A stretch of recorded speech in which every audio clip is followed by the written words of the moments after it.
ทุกคนเคยรู้บ่ว่านักเตะอย่าง Lamine Yamal ชีวิตวัยเด็กเขาบ่ได้หรูหราและเขาเกือบบ่ได้เล่นให้กับทีมชาติสเปน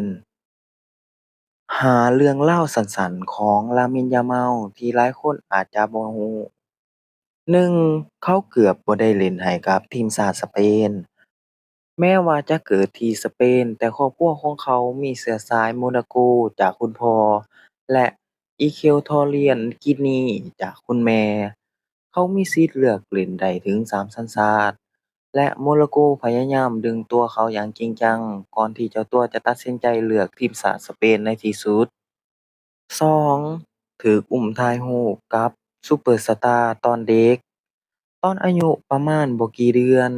เขาเคยถ่ายภาพโปรโมตการกุศลของสโมสรและคนที่อุ้มเขาในภาพคือ Lionel Messi ซุปเปอร์สตาร์ลูกหนังของฟุตบอลเนาะซึ่งตอนนั้นเจ้าตัวเพิ่งเป็นแค่ดาวรุ่งของสโมสรซึ่งบ่ได้มีชื่อเสียงเรียงนามอิหยังเลย แต่ภาพนั้นกลับมาเป็นไวรัลหลังจากยาเมาแจ้งเกิดหลายคนแซวว่าเมสซี่ส่งต่อพลังให้เขาแล้ว 3. เดบิวต์ในชุดใหญ่ตอนอายุแค่15ปีเขาลงเล่นให้กับบาร์เซโลนาชุดใหญ่ตอนอายุเพียง15ปีกลายเป็นหนึ่งในนักเตะที่อายุน้อยที่สุดในประวัติศาสตร์สโมสรที่ได้ลงสนามในลาลิกา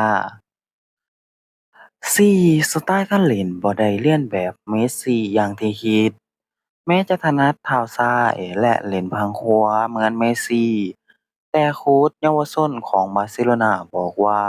เขามีสไตล์การเล่นที่ดุดันและกล้าลุยหลายกว่า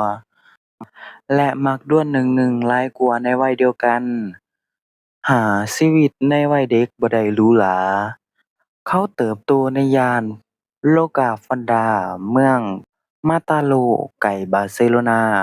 เป็นย่านแรงงานธรรมดาและครอบครัวของเขาค่อนข้างเรียบง่าย ทุกวันนี้เขายังเว้าเสมอว่าเขาเล่นฟุตบอลเพื่อครอบครัว